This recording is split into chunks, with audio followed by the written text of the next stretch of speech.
Hello everyone, welcome back to MS alpha classes.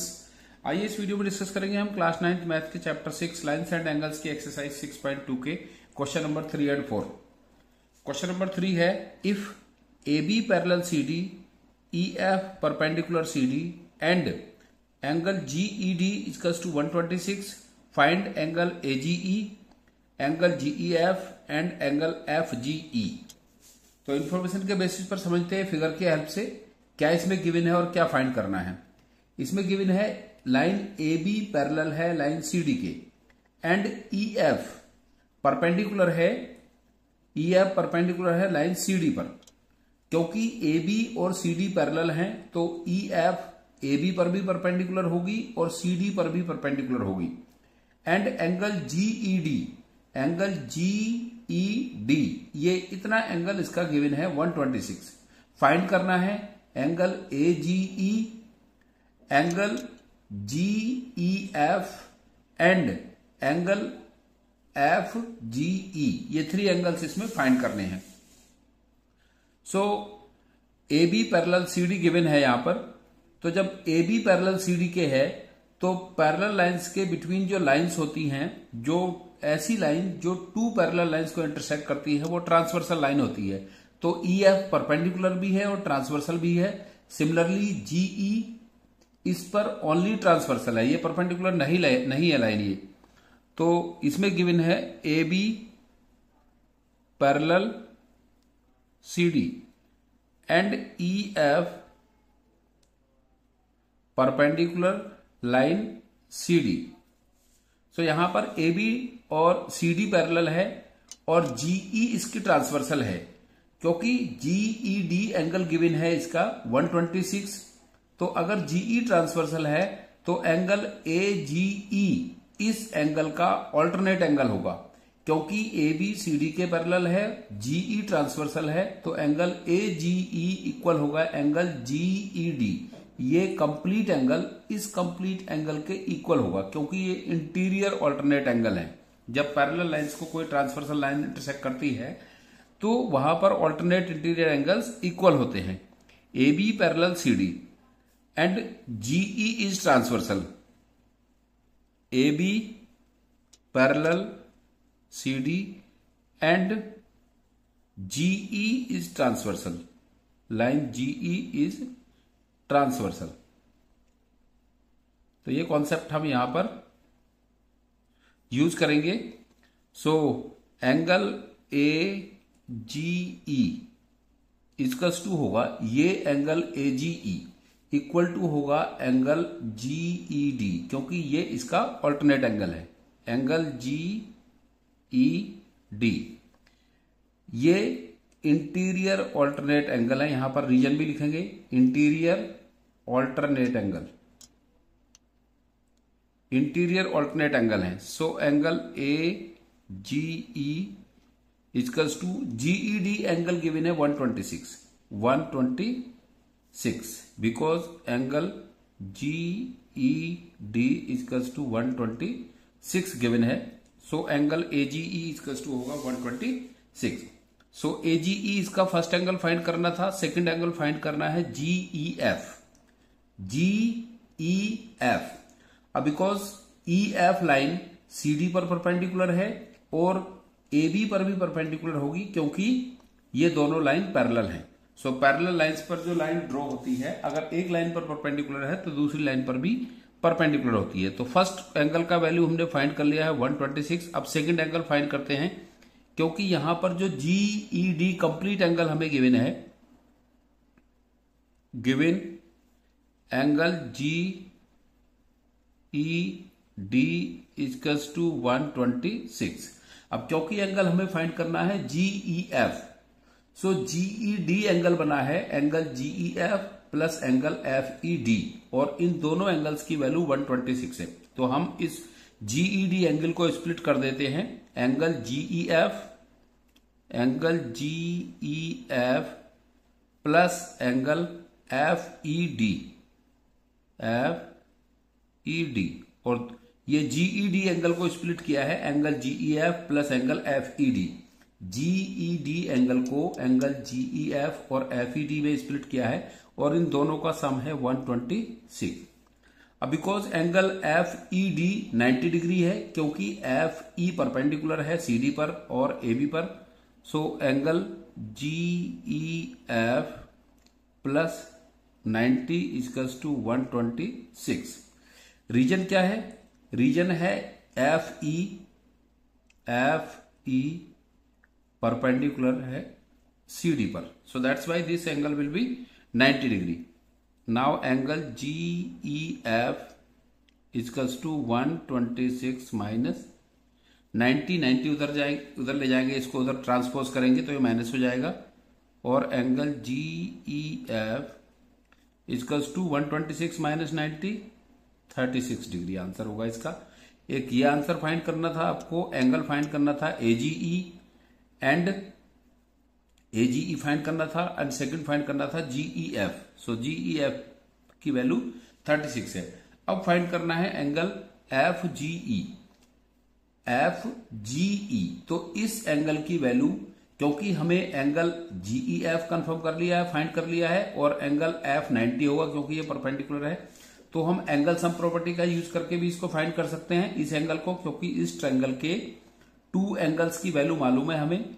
GEF 36 है और EF perpendicular है AB पर, ये 90 है, और 180 में से इन दोनों को ऐड करके माइनस कर देंगे तो एंगल FGE की वैल्यू हम फाइंड कर सकते हैं। और एक और मेथड है इससे भी इजी, क्योंकि ये AF एक लाइन है और G इस पर स्टैंड करती है, EG इस पर स्टैंड करती है, तो यहां पर एक लीनियर पेयर भी फॉर्म हो रहा है। सो हम लीनियर पेयर का यूज करेंगे क्योंकि वो कंपैरेटिवली एंगल सम प्रॉपर्टी से इजी है। Line EG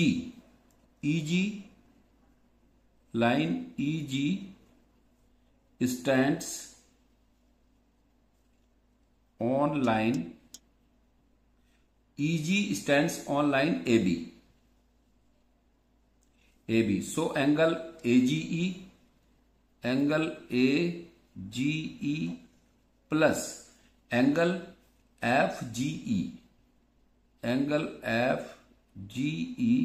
equals to 180 degree. Reason मालूम है आपको, क्योंकि जब किसी लाइन पर कोई अनदर लाइन फॉल होती है तो वहां पर लीनियर पेयर एक्सियम अप्लाई करते हैं हम। लीनियर पेयर एक्सियम से उसका एंगल 180 डिग्री होता है। तो AGE फाइंड किया हमने, AGE 126 plus angle FGE equals to 180 degree.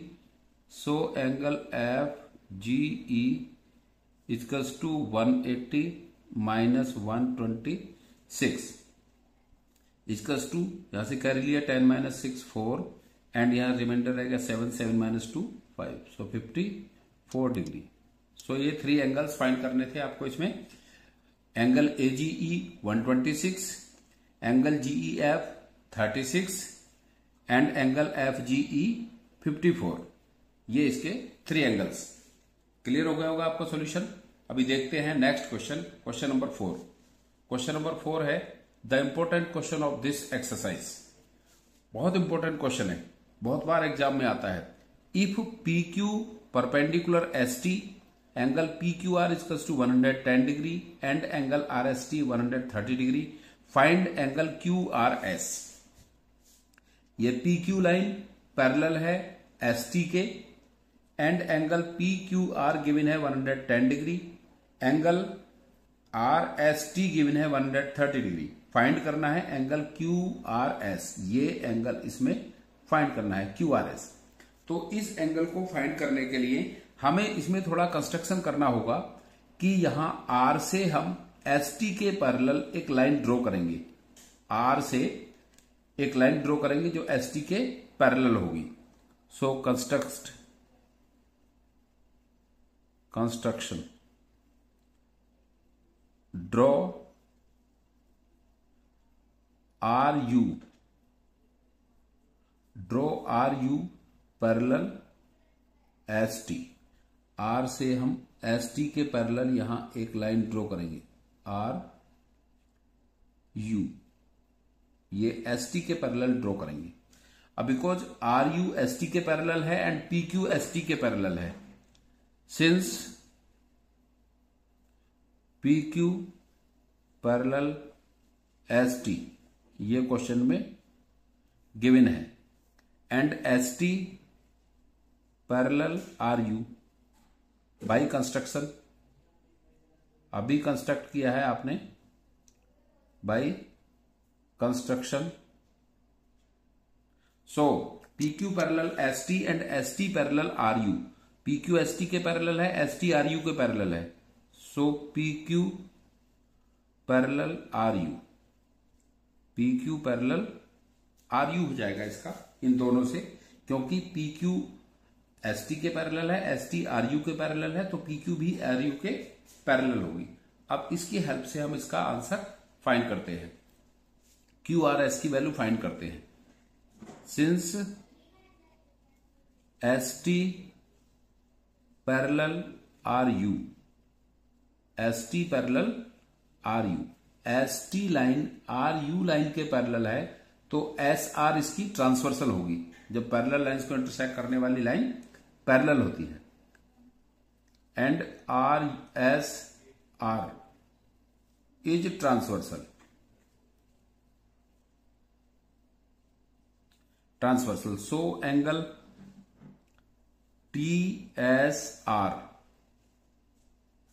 Plus angle S R U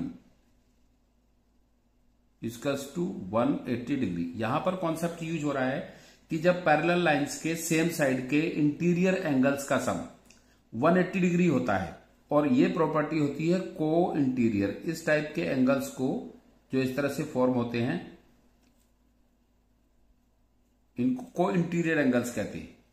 को इंटीरियर पैरेलल लाइंस के इनसाइड के एंगल्स का सम 180 होता है, सेम साइड के पैरेलल लाइंस में इंटीरियर सेम साइड के एंगल्स का जब ट्रांसवर्सल लाइन इंटरसेक्ट करती है तो उनका सम 180 डिग्री होता है। तो टी एस आर गिवन है 130 degree plus angle S R U equals to 180 degree, so angle S R U equals to 180 minus 130 equals to 50 degree. तो ये इस एंगल की वैल्यू 50 डिग्री आ जाती है, यहां से 50 डिग्री। अब हम देखते हैं पी क्यू, क्योंकि पी क्यू एस टी के पैरेलल है, एस टी आर यू के पैरेलल है, तो पी क्यू भी आर यू के पैरेलल होगी। सिंस ये हमने ऊपर सॉल्व करके दिखा दिया है, since P Q parallel R U, since P Q parallel R U, P Q R U के पैरेलल है, अगर हम इसको एक्सटेंड करेंगे तो पी क्यू आर यू के पैरेलल है और क्यू आर इसकी ट्रांसवर्सल है, and Q R is transversal, Q R is transversal. So angle P Q R equals to angle Q R U, ये इस टाइप के एंगल होंगे जब टू लाइंस को कोई लाइन इंटरसेक्ट करती है, तो ये पी क्यू आर एंगल इस तरफ है और क्यू आर यू इस तरफ है, तो ये ऑल्टरनेट है, एक इस साइड में है एक इस साइड में, तो ऑल्टरनेट एंगल है। So angle Q R U, angle Q R U equals to angle P Q R, reason है इसका इंटीरियर ऑल्टरनेट एंगल है, इंटीरियर ऑल्टरनेट एंगल्स हैं। P Q parallel R U and Q R is transversal, so angle P Q R equals to angle Q R U, ये complete angle इसका alternate angle होगा। So Q R U को अब हम split कर सकते हैं, angle Q R S plus angle S R U, Q R U को angle Q R S, angle Q R S plus angle S R U, Q R S plus S S R U, ये complete angle जो Q R U की value है, equals to P Q R की value है 110 degree, ये given है question में 110 degree. So Q R S, angle Q R S plus S R you find किया हमने अभी 50 डिग्री, 50 डिग्री इक्वल्स टू 110, इधर कर लेते हैं इसको, तो एंगल QRS इक्वल्स टू 110, 50 को इधर ले जाएंगे तो ये माइनस हो जाएगा, -50। So angle QRS equals to 60 degree, 110 - 50 60 degree. तो एंगल QRS की वैल्यू 60 डिग्री, ये एंगल 60 डिग्री आएगा। बहुत इंपॉर्टेंट क्वेश्चन है, क्लियर हो गया होगा आपको। सिर्फ प्रॉपर्टी कॉन्सेप्ट इसका यूज करते हुए हमें सॉल्यूशन फाइंड करना है। So thanks for watching.